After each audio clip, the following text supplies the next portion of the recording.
ನನ್ನ ಆತ್ಮೀಯರಿಗೆಲ್ಲರಿಗೂ ಶುಭವಾಗಲಿ. ಶ್ರೀ ಸಿದ್ಧಾರೂಢ ಕಥಾಮೃತದ 34ನೇ ಅಧ್ಯಾಯವನ್ನು ಈ ದಿನ ತಿಳಿಯೋಣ. ಶ್ರೀ ಸಿದ್ಧಾರೂಢ ಭಗವಂತನೇ, ಎಲ್ಲ ಪ್ರಾಣಿಗಳ ಮೇಲೆ ನಿನ್ನ ಸತ್ತಾ ಇರುವುದು. ನಿನ್ನ ಸಗುಣ ರೂಪವನ್ನು ನೋಡಿದ ಮಾತ್ರದಿಂದ ಸಂಸಾರದ ಮಮತೆ ಎಲ್ಲ ಓಡಿ ಹೋಗುತ್ತದೆ. ಎಲ್ಲಿಯವರೆಗೆ ನಿನ್ನ ಚರಣಗಳನ್ನು ಕಾಣಲಿಲ್ಲ ಅಲ್ಲಿ ತನಕ ಸಂಸಾರವು ಬಹಳ ಕಠಿಣ ಅನಿಸುತ್ತದೆ. ನಿನ್ನ ಚರಣಗಳನ್ನು ಹೊಂದಿದ ಬಳಿಕ ಸಂಸಾರವನ್ನು ಯಾರು ಗಣನೆಗೆ ತರುವರು? ಒಮ್ಮೆ ಅಮೃತಪಾನ ಮಾಡಿದ ಮೇಲೆ ಮತ್ತೆ ಗಂಜಿ ಕುಡಿಯಬೇಕೆಂದು ಯಾರು ಇಚ್ಛಿಸುವರು?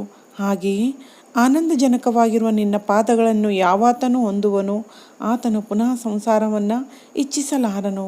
ಸಂಸಾರವೆಂಬುದು ದುಃಖ ಸಾಗರವೇ ಆಗಿರುವುದು. ಅದರೊಳಗೆ ಇದ್ದುಕೊಂಡು ಯಾವ ಮನುಷ್ಯನು ಸುಖ ಭೋಗಿಸುವನೆಂದು ತಿಳಿಯುವನೋ ಅವನಿಗೆ ಪಾಮರವೆನ್ನತಕ್ಕದ್ದು. ವ್ಯರ್ಥವಾಗಿ ಆತನು ಸಂಸಾರದ ಭಾರವನ್ನು ಹೊರುತ್ತಿರುವನು. ಎಲ್ಲ ಶಾಸ್ತ್ರ ಪುರಾಣಾದಿಗಳು ಹೇಳುತ್ತವೆ ಮತ್ತು ಪ್ರತಿಯೊಂದು ಪ್ರಾಣಿಯು ಅನುಭವದಿಂದ ತಿಳಿಯುತ್ತದೆ. ಅದೇನೆಂದರೆ, ಜ್ಞಾನಿಯೊಬ್ಬನ ಹೊರತು ಇತರರು ಸಂಸಾರದಲ್ಲಿದ್ದು ದುಃಖ ಅನುಭವಿಸಲಿಲ್ಲ ಎಂಬ ಹಾಗೆ ಇಲ್ಲವೇ ಇಲ್ಲ. ಜ್ಞಾನಿಗೆ ಸಂಸಾರ ಕಾಣಿಸುತ್ತಿದ್ದರೂ ಅದು ಮಿಥ್ಯೆಯಾಗಿದೆ ಎಂಬ ಬುದ್ಧಿಯಿಂದ ವ್ಯವಹಾರದಲ್ಲಿ ವರ್ತಿಸುವನು. ನಾಟಕದೊಳಗೆ ವೇಷಧಾರಿಯು ಹೇಗೆ ನಟಿಸುವನೋ ಅದೇ ಪ್ರಕಾರ ಜ್ಞಾನಿಯು ಸಂಸಾರ ಮಾಡುತ್ತಿರುವನು. ಆತನ ಬುದ್ಧಿಯೊಳಗೆ ರಾಗದ್ವೇಷಗಳಿಲ್ಲದ್ದರಿಂದ ಚಿತ್ರಪಟ ಸಮಾನವಾಗಿ ಈ ಜಗತ್ತನ್ನು ನೋಡುತ್ತಿದ್ದಾನೆ. ಕರ್ಮ ಮಾಡುತ್ತಿದ್ದರೂ ಆತನಿಗೆ ಲೇಷ ಮಾತ್ರವೂ ಕರ್ತೃತ್ವ ಭಾವವಿಲ್ಲದೆ ಆತನ ಮೋಹವೆಲ್ಲ ನಿಶ್ಶೇಷವಾಗಿ ಹೋಗಿರುತ್ತದೆ. ಸಂಸಾರದಲ್ಲಿ ಮೋಹವೇ ಎಲ್ಲ ದುಃಖಕ್ಕೆ ಮೂಲವಾಗಿರುವುದು. ಅದರ ನಾಶದಿಂದ ಸಂಸಾರವು ಸುಖಮಯವಾಗಿರುವುದು. ಆದರೆ ಆತ್ಮಜ್ಞಾನದ ವಿನಃ ಈ ಮೋಹಪಟಲವು ಸಂಪೂರ್ಣವಾಗಿ ನಾಶವಾಗುವುದಿಲ್ಲ. ಇಂಥ ಮಹತ್ತರವಾದ ಆತ್ಮಜ್ಞಾನವು ಸದ್ಗುರುವಿನ ಹತ್ತಿರ ಇರುತ್ತದೆ. ಅದನ್ನು ಬೇಕಾದವರಿಗೆ ಆತನಿಂದ ಪಡೆದುಕೊಳ್ಳಲಿಕ್ಕೆ ಬರುವುದು.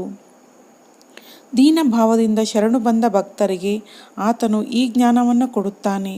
ಆ ಸದ್ಗುರುವಾದ ಸಿದ್ಧಗಯಾಗನನು ಹುಬ್ಬಳ್ಳಿಯೊಳಗೆ ಬಂದು ಇರುತ್ತಿದ್ದು ಜಾತಕ ಪಕ್ಷಿಗಳಿಗೆ ಮೇಘದಂತೆ ಜ್ಞಾನ ಬೇಡುವವರಿಗೆ ಜ್ಞಾನವನ್ನು ಅರ್ಪಿಸುತ್ತಾನೆ. ಈಗ ಚರಿತ್ರ ಕಥನವನ್ನು ಕೇಳುವಂಥವರಾಗಿರಿ. ಈ ಸಿದ್ಧ ಸದ್ಗುರುವಿನ ಅನಂತವಾಗಿರುವ ಗುಣಗಳನ್ನು ಶ್ರವಣ ಮಾಡಿದ ಮಾತ್ರದಿಂದ ಮನವೇ ಉನ್ಮನವಾಗಿ ಅಲ್ಲಿ ಜೀವನು ಜ್ಞಾನವನ್ನು ಹೊಂದುತ್ತಾನೆ. ಕೊಂಕಣದೊಳಗೆ ಬ್ರಾಹ್ಮಣ ದಂಪತಿಗಳಿದ್ದರು. ಆ ಪೈಕಿ ಸ್ತ್ರೀಗೆ ಭೂತ ಉಪದ್ರವವಾಗಿದ್ದು ಏನು ಮಂತ್ರೋಪೌಷಧಿಗಳನ್ನು ಮಾಡಿದರೂ ಆ ವಿಪತ್ತು ಕಳೆಯಲಾಗದೆ ನರಸೋಬವಾಡಿಗೆ ಹೋಗುವಂಥವರಾದರು. ವಾಡಿಗೆ ಹೋಗಿ ನರಸಿಂಹ ಸರಸ್ವತಿ ಸ್ಥಾನದಲ್ಲಿ ಪ್ರಾರ್ಥಿಸಿದ್ದೇನೆಂದರೆ, ಸ್ತ್ರೀಯ ದೇಹಸ್ಥಿತಿಯು ನೆಟ್ಟಗಾದರೆ 100 ರೂಪಾಯಿಗಳನ್ನು ಚರಣಕ್ಕೆ ಅರ್ಪಿಸುವೆವು. ಹೀಗೆ ಪ್ರಾರ್ಥಿಸಿ ಅಲ್ಲಿ ಪ್ರೇಮದಿಂದ ದೇವರ ಸೇವಾ ಮಾಡುತ್ತಾ ಇರುತ್ತಿದ್ದರು. ಕೆಲವು ಕಾಲ ಸೇವಾ ಮಾಡಿದ ಮೇಲೆ ಒಂದಾನೊಂದು ರಾತ್ರಿ ಆ ಸ್ತ್ರೀಯು ಮಲಗಿದಾಗ ನರಸೋಬರನು ಸ್ವಪ್ನದಲ್ಲಿ ಬಂದು ಹೇಳಿದ್ದೇನೆಂದರೆ, ನೀನು ಬೇಗನೆ ಇಲ್ಲಿಂದ ಹೊರಟು ಹುಬ್ಬಳ್ಳಿಯಲ್ಲಿರುವ ಶ್ರೀ ಸಿದ್ಧಾರೂಢರ ಕಡೆಗೆ ಹೋಗು. ನಾನೇ ಅಲ್ಲಿ ಶರೀರ ಧಾರಣ ಮಾಡಿ ಸಿದ್ಧಾರೂಢರ ರೂಪದಿಂದಿದ್ದೇನೆ. ಆ ರೂಪದಿಂದಿರುವ ನನ್ನನ್ನು ನೀನು ಸೇವಿಸಿದ್ದಾದರೆ ನಿನ್ನ ಮೇಲೆ ತುಷ್ಟನಾಗಿ ನಿಶ್ಚಯವಾಗಿ ಕೃಪಾ ಮಾಡುವೆನು. ಈ ಪ್ರಕಾರ ಅಭಯ ವಚನವನ್ನು ಕೇಳಿ ಆ ಸ್ತ್ರೀಯು ನಿದ್ರೆಯಿಂದೆಚ್ಚೆತ್ತು ಪತಿಗೆ ಎಬ್ಬಿಸಿ ಸ್ವಪ್ನ ವೃತ್ತಾಂತವನ್ನು ಹೇಳಿ ಈಗಲೇ ಹುಬ್ಬಳ್ಳಿಗೆ ಹೋಗೋಣ ಎಂದಳು. ನರಸೋಬನಿಗೆ ನಮಸ್ಕರಿಸಿ ಆ ದಂಪತಿಗಳು ಹುಬ್ಬಳ್ಳಿಗೆ ಬಂದು ಸಿದ್ಧಾರೂಢರನ್ನು ಕಂಡು ಅತ್ಯಂತ ಪ್ರೇಮಯುಕ್ತರಾಗಿ ಅವರ ಪಾದಕ್ಕೆ ಬಿದ್ದು ತಮ್ಮ ವೃತ್ತಾಂತವನ್ನೆಲ್ಲ ನಿವೇದಿಸಿ ಸ್ತ್ರೀಯು ಅನ್ನುತ್ತಾಳೆ, ನನ್ನ ರೋಗ ನಿವಾರಣಾರ್ಥ ನರಸೋಬನು ನಿಮ್ಮ ಪಾದಕ್ಕೆ ನನ್ನನ್ನು ಕಳುಹಿಸಿರುವನು.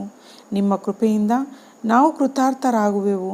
ಈ ವಚನವನ್ನು ಕೇಳಿ ಸಿದ್ಧ ಸದ್ಗುರುಗಳು ಇಲ್ಲೇ ಇದ್ದು ನೀವು ನಿತ್ಯದಲ್ಲಿಯೂ ಭಜನೆ ಮಾಡುತ್ತಿದ್ದರೆ ಮನಸ್ಸು ಸಮಾಧಾನ ಹೊಂದಿ ಎಲ್ಲ ಪೀಡೆ ನಿವಾರಣೆಯಾಗುವುದು ಎಂದು ಹೇಳಿದ ವಾಕ್ಯವನ್ನು ಕೇಳಿ ಇದು ಅವರ ಆಜ್ಞೆಯಂತೆ ಆ ದಂಪತಿಗಳು ನಿತ್ಯ ಭಜನಾನಂದವನ್ನು ಅನುಭವಿಸುತ್ತಾ ಪ್ರೇಮದಿಂದ ಇತರ ಗುರು ಸೇವಾದಿಗಳನ್ನು ಮಾಡುತ್ತಾ ಇದ್ದರು. ಇದರಿಂದ ಅವರ ಚಿತ್ತಕ್ಕೆ ಬಹಳ ಸಮಾಧಾನವಾಯಿತು. ಅದರ ಮೇಲೆ ಮಹಾತ್ಮರ ಪವಿತ್ರವಾದ ಸನ್ನಿಧಿ. ಇದರಿಂದ ಸರ್ವ ಮಾನಸಿಕ ವ್ಯಥೆಯು ನಾಶ ಹೊಂದುವುದು. ಶ್ರವಣದಿಂದ ದೇಹ ಬುದ್ಧಿಯು ನಿರಸನವಾಗಿ ಅವರ ಚಿತ್ತವು ಶುದ್ಧಿಯನ್ನು ಹೊಂದಿತು. ಸ್ತ್ರೀಯ ಭೂತ ಬಾಧೆಯೂ ಸಹ ನಿಶ್ಶೇಷವಾಗಿ ಹೋಯಿತು ಮತ್ತು ಅವರು ಬಹಳ ಆನಂದಯುಕ್ತರಾದರು. ಸಿದ್ಧಚರಣಗಳಿಗೆ ನಮನ ಮಾಡಿ ಆ ಸ್ತ್ರೀ ಎನ್ನುತ್ತಾಳೆ, ಹೇ ದಯಾಳುವಾದ ಸಿದ್ಧನಾಥನೇ, ನಿನ್ನ ಕೃಪೆಯಿಂದ ಸರ್ವ ವ್ಯಥೆ ನಾಶವಾಯಿತು. ಆದರೆ ನಿನ್ನ ಚರಣ ಪ್ರೇಮದಿಂದ ನಾವು ಭರಿತರಾಗಿ ಊರಿಗೆ ಹೋಗಬೇಕೆಂದು ನಮಗೆ ಅನ್ನಿಸುವುದಿಲ್ಲ. ಹೀಗಂದದ್ದನ್ನು ಸದ್ಗುರುಗಳು ಕೇಳಿ ಸಂತೋಷದಿಂದ ಆ ದಂಪತಿಗಳನ್ನು ಕುರಿತು ಅನ್ನುತ್ತಾರೆ. ನೀವು ನಿಮ್ಮ ಗ್ರಾಮಕ್ಕೆ ಹೋಗಿ ಇದೇ ಪ್ರೇಮವನ್ನು ಮನಸ್ಸಿನಲ್ಲಿ ಹಿಡಿದು ನಿರಂತರ ಸದ್ಗುರು ಚರಣಗಳನ್ನು ಚಿಂತಿಸುವವರಾಗಿರಿ. ಈ ಪ್ರಕಾರ ಸದ್ಗುರು ವಚನವನ್ನು ಕೇಳಿ ದಂಪತಿಗಳು ಆನಂದದಿಂದ ಅವರ ಚರಣಕ್ಕೆ ನಮಿಸಿ ಆಜ್ಞೆ ಪಡೆದುಕೊಂಡು ತಮ್ಮ ಗ್ರಾಮವನ್ನು ಕುರಿತು ಹೊರಟು ಹೋಗುವಂಥವರಾದರು. ತಮ್ಮ ಊರಿಗೆ ಪ್ರಾಪ್ತರಾಗಿ ಮನಸ್ಸಿನಲ್ಲಿ ಚಿಂತೆ ಮಾಡುತ್ತಾರೆ. 100 ರೂಪಾಯಿಗಳನ್ನು ಕೊಡುವೆವು ಎಂದು ನರಸೋಬನಿಗೆ ಪ್ರಾರ್ಥಿಸಿದ್ದೆವು. ಆದರೆ ಈಗ ಶ್ರೀ ಸಿದ್ಧಾರೂಢರ ಕೃಪೆಯಿಂದ ಗುಣ ಹೊಂದಿರುವಾಗ ರೂಪಾಯಿ ಯಾರಿಗೆ ಕೊಡಬೇಕು ಎಂಬ ಸಂಶಯವಿದೆ. ಹೀಗೆ ಚಿಂತಿಸುತ್ತಾ ಮಲಗಿದ್ದಾಗ ಸ್ವಪ್ನದಲ್ಲಿ ಸ್ತ್ರೀಗೆ ನರಸೋಬನ ಕಾಣಿಸಿಕೊಂಡು ಹೇಳಿದ್ದೇನೆಂದರೆ, ಬೇಡಿಕೊಂಡ ಹಣವನ್ನು ಸಿದ್ಧಾರೂಢರಿಗೆ ಕೊಡು. ಹೀಗೆಂದು ಆ ಮಹಾತ್ಮನು ಅಂತರ್ಧಾನವನ್ನು ಹೊಂದುವಂಥವನಾದನು. ಆಗ ಸ್ತ್ರೀಯು ಪತಿಗೆ, ನನ್ನ ಸ್ವಪ್ನದಲ್ಲಿ ನರಸೋಬನ ಬಂದು ಹರಕೆ ಹಣವನ್ನು ಸಿದ್ಧಾರೂಢರಿಗೆ ಕೊಡಬೇಕೆಂದು ಹೇಳಿರುತ್ತಾನೆ ಎಂದು ಅಂದಳು.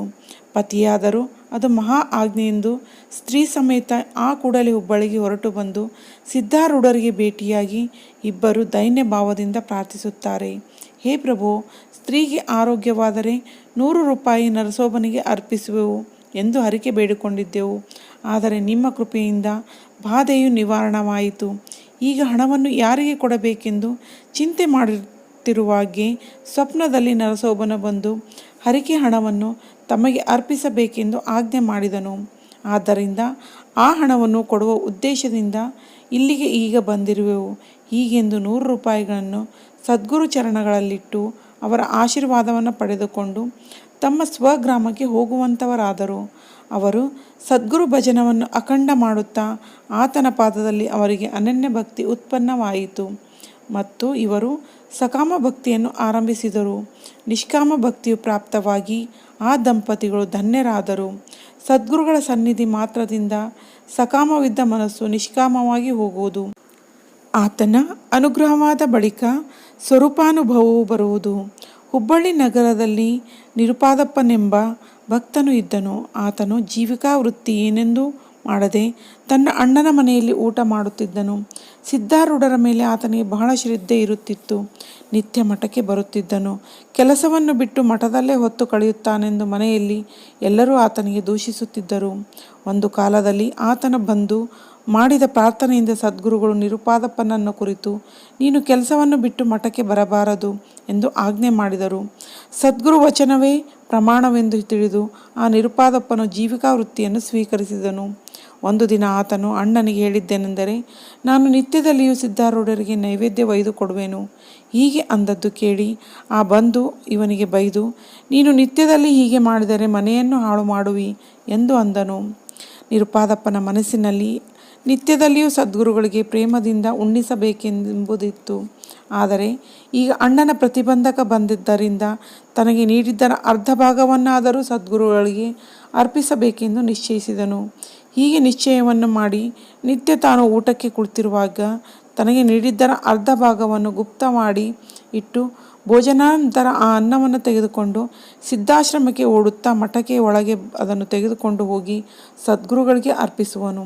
ಆತನ ಈ ಪ್ರೇಮದ ಅನ್ನದೊಳಗಿಂದ 4 ಗ್ರಾಸಗಳನ್ನು ಸದ್ಗುರುಗಳು ಸೇವಿಸಿ ಬಹಳ ಆನಂದ ಪಡುತ್ತಿದ್ದರು. ಒಮ್ಮೆ ನಿರುಪಾದಪ್ಪನ ಅಣ್ಣನು ಸದ್ಗುರುಗಳಿಗೆ ಭೇಟಿಯಾದಾಗ ಸಿದ್ಧರು ಆತನನ್ನು ಕುರಿತು, ನೀನು ನಿತ್ಯ ಮಠಕ್ಕೆ ಏತಕ್ಕೆ ನೈವೇದ್ಯವನ್ನು ಕಳುಹಿಸುತ್ತಿ? ಮನೆಯಲ್ಲಿರುವ ಮೂರ್ತಿಗೆ ನೈವೇದ್ಯ ತೋರಿಸಬೇಕು ಎಂದು ಅಂದದ್ದು ಕೇಳಿ ಆತನು, ನಾನು ಮಠಕ್ಕೆ ನೈವೇದ್ಯ ಎಂದೂ ಕಳಿಸಲಿಲ್ಲ ಎಂದು ಅಂದನು. ಆಗ ಸದ್ಗುರುಗಳು, ನಿನ್ನ ತಮ್ಮ ನಿರುಪಾದಪ್ಪನ ನಿತ್ಯ ಅನ್ನ ತೆಗೆದುಕೊಂಡು ಬರುತ್ತಾನೆ ಅಂದರು. ಆಗ ಆತನು ಮನೆಗೆ ಹೋಗಿ ನಿರುಪಾದನಿಗೆ, ನಾಳಿನಿಂದ ನೀನು ಮಠಕ್ಕೆ ನೈವೇದ್ಯ ಒಯ್ದರೆ ನಿನಗೆ ಸದ್ಗುರು ಆಣೆ ಇರುವುದು, ನೈವೇದ್ಯ ಒಯ್ಯಬಾರದು ಎಂದು ಹೇಳಿದನು. ನಿರುಪಾದನು ಬಹಳ ಬೋಳೆ ಸ್ವಭಾವದವನಿದ್ದನು. ಕಪಟವೇನೆಂದು ಆತನಿಗೆ ತಿಳಿಯುತ್ತಿದ್ದಿಲ್ಲ. ಆತನು ಅಣ್ಣನನ್ನು ಕುರಿತು, ನನಗೆ ನೀಡಿದರೊಳಗಿಂದ ನಾನು ಅರ್ಧ ಭಾಗವನ್ನು ಸದ್ಗುರುಗಳಿಗೆ ಅರ್ಪಿಸುತ್ತಿದ್ದೆ ಎಂದು ಅಂದದ್ದು ಕೇಳಿ ಅಣ್ಣನು, ಹಾಗಾದರೆ ನೀನು ಹೆಚ್ಚಿಗೆ ನೀಡಿಸಿಕೊಂಡು ಉಣ್ಣುತ್ತಿದ್ದಿ ಎಂದು ಆತನಿಗೆ ಹೇಳಿದ್ದನ್ನು ಕೇಳಿ ನಿರುಪಾದಪ್ಪನು ಅತ್ಯಂತ ಚಿಂತಾಕ್ರಾಂತನಾದನು. ಮರುದಿವಸ ಅಣ್ಣನು ಬಂದು ನೋಡುವಾಗೆ ನಿರುಪಾದಪ್ಪನಿಗೆ ಉಣ್ಣಲಿಕ್ಕೆ ನೀಡಿತ್ತು. ಆದರೆ ಆತನು ಉಣ್ಣಲೊಲ್ಲನು. ಅಣ್ಣನು ವಿಚಾರಿಸಿದಾಗ ನಿರುಪಾದಪ್ಪನು ನೈವೇದ್ಯ ಸಿದ್ಧಾರೂಢರಿಗೆ ಇಲ್ಲೇ ಅರ್ಪಣೆ ಮಾಡಿಯೇ ಉಣ್ಣುವೆನು ಎಂದೆನ್ನುತ್ತಾ ತನಗೆ ಬಡಿಸಿದ ತಾಟು ತೆಗೆದುಕೊಂಡು ಏಕಾಂತ ಸ್ಥಾನಕ್ಕೆ ಹೋದನು. ಒಂದು ಕೋಣೆಯೊಳಗೆ ಹೋಗಿ ಸಿದ್ಧ ಸಮರ್ಥನನ್ನು ಕುರಿತು, ಹೇ ದಯಾಳು ಸಿದ್ಧ ಮೂರ್ತಿಯೇ, ನಿನ್ನ ವಿನಃ ನನಗೆ ಮತ್ತೊಬ್ಬ ಮಿತ್ರನ್ಯಾವನೂ ಇದ್ದಾನೆ. ಆದ್ದರಿಂದ ಈ ಸಮಯದಲ್ಲಿ ಓಡುತ್ತಾ ಬರುವಂಥವನಾಗು. ಹೇ ಗುರುರಾಯನೇ, ನಿನಗೆ ನಿತ್ಯದಲ್ಲಿಯೂ ಅನ್ನವನ್ನು ಕೊಡುತ್ತಿದ್ದೆ. ಆದರೆ ನನ್ನ ಅಣ್ಣನು ನನಗೆ ನಿನ್ನಾಣೆಯನ್ನು ಹಾಕಿ ಪ್ರತಿಬಂಧಕ ಮಾಡಿರುವನು. ಆದ್ದರಿಂದ ನೀನೇ ಇಲ್ಲಿ ತನಕ ಬಂದು ನೈವೇದ್ಯವನ್ನು ಉಣ್ಣುವಂಥವನಾಗು. ನೀನು ಒಂದು ವೇಳೆ ಬಾರದಿದ್ದರೆ ನಾನು ಉಣ್ಣಲಿಕ್ಕಿಲ್ಲ. ನೋಡು, ಹೇ ಪ್ರಾಣಸಖನೇ, ತೀವ್ರವಾಗಿ ಬಾ.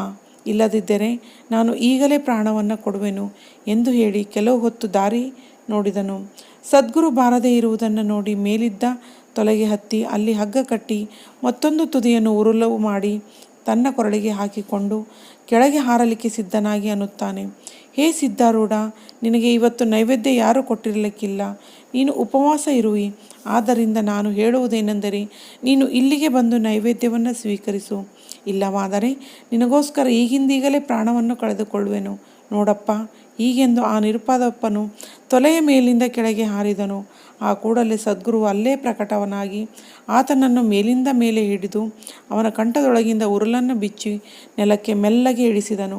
ಆಗ ಸದ್ಗುರುನ ಕುರಿತು ನಿರುಪಾದನು, ನೀನು ಚಲೋ ಬಂದಿ. ನೀನು ನನ್ನ ಗೆಳೆಯನೆಂಬುದು ಸತ್ಯವು. ಈಗ ತ್ವರೆ ಮಾಡಿ ನೈವೇದ್ಯವನ್ನು ಸ್ವೀಕರಿಸು, ಹೇ ದಯಾಳನೇ ಎಂದು ಈ ಪ್ರಕಾರ ಅಂದು ಆತನು ಸಿದ್ಧರ ಮುಂದೆ ನೈವೇದ್ಯವನ್ನು ತಂದಿಟ್ಟು ಕೈಯಿಂದಲೇ ಸದ್ಗುರು ಮುಖದಲ್ಲಿ ಗ್ರಾಸಗಳನ್ನು ಹಾಕುತ್ತಿದ್ದನು. ನಿರುಪಾದಪ್ಪನ ಹೃದಯದಲ್ಲಿ ಆನಂದವು ತುಂಬಿ ತ್ರಿಭುವನದಲ್ಲಿ ಹಿಡಿಸಲಾರದಂತಾಯಿತು. ಆಮೇಲೆ ನಿರುಪಾದಪ್ಪನಿಗೆ ಉಣ್ಣಿಸಿ ಸದ್ಗುರುಗಳು ಹೊರಗೆ ಬಂದು ಅದೃಶ್ಯರಾದರು. ಮತ್ಯಾರೂ ಅವರನ್ನು ಕಾಣಲಿಲ್ಲ. ಈ ಪ್ರಕಾರ ನಿತ್ಯದಲ್ಲಿಯೂ ನಿರುಪಾದಪ್ಪನು ಉಣ್ಣುವಾಗ ಸದ್ಗುರು ನೈವೇದ್ಯ ತೆಗೆದುಕೊಳ್ಳಲಿಕ್ಕೆ ಬರುತ್ತಿದ್ದನು. ಒಂದಾನೊಂದು ದಿನ ನಿರುಪಾದಪ್ಪನ ಅಣ್ಣನು ಆತನು ಏನು ಮಾಡುತ್ತಾನೆಂದು ನೋಡಲಿಕ್ಕೆ ಗುಪ್ತನಾಗಿ ನಿಂತಿರುವಾಗ ಸದ್ಗುರುಗಳು ಸಾಕ್ಷಾತ್ ಪ್ರಕಟವಾಗಿ ನಿರುಪಾದಪ್ಪನು ಅವರ ಮುಖದಲ್ಲಿ ಗ್ರಾಸ ಹಾಕುತ್ತಿರುವುದನ್ನು ಕಂಡು ಬಹಳ ಆಶ್ಚರ್ಯಚಕಿತನಾಗಿ ಓಡಿ ಬಂದು ಸದ್ಗುರು ಪಾದವನ್ನು ಗಟ್ಟಿಯಾಗಿ ಹಿಡಿದು, ತ್ರಾಹಿ ತ್ರಾಹಿ, ನಾನು ಮಹಾಮೂರ್ಖನು, ಮಂದಮತಿಯೂ ಇರುತ್ತೇನೆ. ನಿನ್ನ ಅಗಾಧ ಮಹಿಮೆಯನ್ನು ನಾನು ತಿಳಿಯಲಾರದೆ ಹೋದೆನು. ನಿರುಪಾದಪ್ಪನು ಧನ್ಯನಿದ್ದಾನೆ. ಅವನ ಸಂಗತಿಯಿಂದ ನಾನಾದರೂ ಧನ್ಯನಾದನು. ಈತನಿಗೆ ನಿನ್ನ ಮೇಲೆ ಅನನ್ಯ ಭಕ್ತಿ ಇರುವುದು. ಆದ್ದರಿಂದ ಇವನನ್ನು ನಿನ್ನ ಮಠಕ್ಕೆ ಕರೆದುಕೊಂಡು ಹೋಗು. ನಾನಾದರೂ ನಿಮಗಿಬ್ಬರಿಗೋಸ್ಕರ ನಿತ್ಯದಲ್ಲಿಯೂ ನೈವೇದ್ಯವನ್ನು ಅಲ್ಲಿಗೆ ತರುವೆನು. ಇನ್ನು ಮೇಲೆ ಆತನಿಗೆ ಉದ್ಯೋಗ ಮಾಡಲಿಕ್ಕೆ ಹೇಳುವುದಿಲ್ಲ. ಈತನ ಬಂಧುತ್ವದಿಂದ ನನಗೆ ಧನ್ಯತ್ವ ಪ್ರಾಪ್ತವಾಯಿತು. ಹೇ ಸಿದ್ಧರಾಯನೇ, ನೀನಾದರೂ ಕೃಪೆ ಮಾಡಿ ಇಲ್ಲಿಗೆ ಬಂದು ನಮ್ಮ ಗೃಹವನ್ನು ಪವಿತ್ರ ಮಾಡಿದಿ ಎಂದು ಹೇಳಿದನು. ಆಗ ಸದ್ಗುರುಗಳು, ನನ್ನನ್ನು ಬಿಟ್ಟು ಇವನು ತಾಳಲಾರನು. ಆದ್ದರಿಂದ ಈತನನ್ನು ಸಿದ್ಧಾಶ್ರಮಕ್ಕೆ ಕರೆದುಕೊಂಡು ಹೋಗುವೆನು.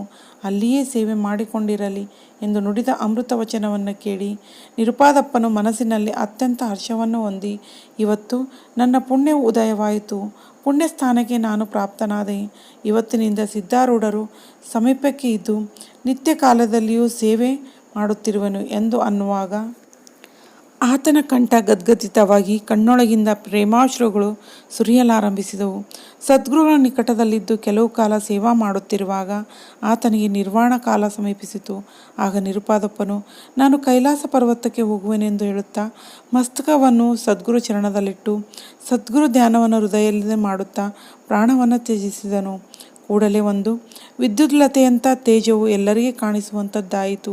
ಆಗ ಸರ್ವರು, ಧನ್ಯ ಧನ್ಯ ನಿರುಪಾದಪ್ಪನು, ಈತನು ಭಕ್ತರಿಗೋಸ್ಕರ ಸಾಕ್ಷಾತ್ ಸದ್ಗುರು ರೂಪದಿಂದ ಬಂದಿರುವ ಕೈಲಾಸಪತಿಯನ್ನೇ ಸಂಪಾದಿಸಿಕೊಂಡನು ಎಂದು ನುಡಿದರು. ಈಗ ಕಥೆಯ ಲಕ್ಷ್ಯಾರ್ಥವನ್ನು ಶ್ರವಣ ಮಾಡುವಂಥವರಾಗಿರಿ. ಪ್ರಥಮ ಕೃತೆಯೊಳಗೆ ಜೀವ ಮತ್ತು ಬುದ್ಧಿ ಎಂಬುವೇ ದಂಪತಿಗಳು. ವಿಷಯ ಚಿಂತಕವೆಂಬ ಪಿಶಾಚವೇ ಆ ಬುದ್ಧಿಗೆ ಬಾಧೆ ಕೊಡುತ್ತಿತ್ತು. ಆದ್ದರಿಂದ ಸ್ತ್ರೀಗೆ ಆರೋಗ್ಯವಾಗುವುದಕ್ಕೋಸ್ಕರ ಅವರು ನರಸಿಂಹ ಸರಸ್ವತಿ ಸ್ಥಾನವನ್ನು ಸೇವಿಸಿದರು. ಆತನು ತಾನೇ ಸಿದ್ಧಾರೂಢನಿದ್ದಾನೆ. ಆ ರೂಪದಿಂದಿರುವ ನನ್ನ ಸೇವಾ ಮಾಡಿದ್ದಾದರೆ ರೋಗ ನಿರಸನವಾಗುವುದು ಎಂದು ಹೇಳಿದನು. ಸದ್ಗುರು ಸೇವೆಯನ್ನು ಸದ್ಭಾವದಿಂದ ಮಾಡುತ್ತಿರುವಾಗ ವಿಷಯ ಚಿಂತನವು ನಿರಸನವಾಗುತ್ತದೆ. ಆಮೇಲೆ ವೃತ್ತಿರೂಪ ರೂಪಾಯಿಗಳನ್ನು ಸದ್ಗುರುಗಳಿಗೆ ಅರ್ಪಿಸುವಂಥವರಾದರು. ಈಗ ಎರಡನೇ ಕಥೆಯ ಲಕ್ಷ್ಯಾರ್ಥವೇನೆಂದರೆ, ಜೀವನೇ ನಿರುಪಾದಪ್ಪನು ಇದ್ದು ನಿತ್ಯದಲ್ಲಿ ಮಠವೆಂಬ ಸಮಾಧಿಯೊಳಗೆ ಇರುತ್ತಿರುವಾಗ ಅಲ್ಲಿಂದ ಪ್ರಾರಬ್ಧವೆಂಬ ಬಂದು ಆತನನ್ನು ಹೊರಗೆ ಹಾಕಿಸಿದನು. ವಿಷಯಾಕಾರ ವೃತ್ತಿ ಎಂಬ ಉದ್ಯೋಗ ಮಾಡುತ್ತಿರುವಾಗ ಆತ್ಮಾಕಾರ ವೃತ್ತಿ ಎಂಬ ನೈವೇದ್ಯವನ್ನು ಸದ್ಗುರುವಿಗೆ ಅರ್ಪಿಸುತ್ತಿದ್ದನು. ಪ್ರಾರಬ್ಧನು ಅದಕ್ಕೂ ಪ್ರತಿಬಂಧಕ ಮಾಡಿದನು. ಪ್ರಾರಬ್ಧನ ಪ್ರತಿಬಂಧಕವು ಸಹನವಾಗದೆ ಸದ್ಗುರು ದೆಸೆಯಿಂದ ಜೀವನು ಪ್ರಾಣ ಕೊಟ್ಟು ವಿದೇಹ ಕೈವಲ್ಯವನ್ನು ಹೊಂದಿದರೆ ಪ್ರಾರಬ್ಧ ಪ್ರತಿಬಂಧವು ನಿಂತು ಹೋಗುವುದೆಂದು ತಿಳಿದು ಆ ಕಾರ್ಯದಲ್ಲಿ ಪ್ರವರ್ತಿಸಿದನು. ಹಾಗೆ ಜ್ಞಾನರೂಪ ಗುರುವು ಪ್ರಾಪ್ತನಾಗಿ ಜೀವನಿಗೆ ಸಮಾಧಾನ ಪಡಿಸಿದನು. ಪ್ರಾರಬ್ಧನು ಆ ನಂತರ ಆ ಜೀವನಿಗೆ ಪ್ರತಿಬಂಧಕ ಮಾಡಲಿಲ್ಲ. ಜ್ಞಾನನು ಜೀವನನ್ನು ಸಮಾಧಿಯೊಳಗೆ ಕರೆದುಕೊಂಡು ಹೋಗಿ ಅಲ್ಲಿ ಆತನನ್ನು ಸ್ಥಿರಗೊಳಿಸಿದನು. ಈ ಪ್ರಕಾರವಿರುವ ಕಥೆಯ ಲಕ್ಷ್ಯಾರ್ಥವನ್ನು ಹೇ ಶ್ರೋತಾ ಜನರುಗಳಿರ ಹೃದಯದಲ್ಲಿ ವಿವರಿಸುವಂಥವರಾಗಿರಿ ಎಂಬಲ್ಲಿಗೆ ಶ್ರೀ ಸಿದ್ಧಾರೂಢ ಕಥಾಮೃತದೊಳು ಶ್ರವಣ ಮಾತ್ರದಿಂದ ಸರ್ವ ಪಾಪಗಳೆಲ್ಲ ಭಸ್ಮ ಮಾಡುವಂಥ ಅತಿ ಮಧುರವಾದ ಈ 34ನೆಯ ಅಧ್ಯಾಯವನ್ನು ಶಿವದಾಸನು ಶ್ರೀ ಸಿದ್ಧಾರೂಢ ಸದ್ಗುರುಗಳ ಚರಣಾರವಿಂದಗಳಲ್ಲಿ ಅರ್ಪಿಸಿರುವನು.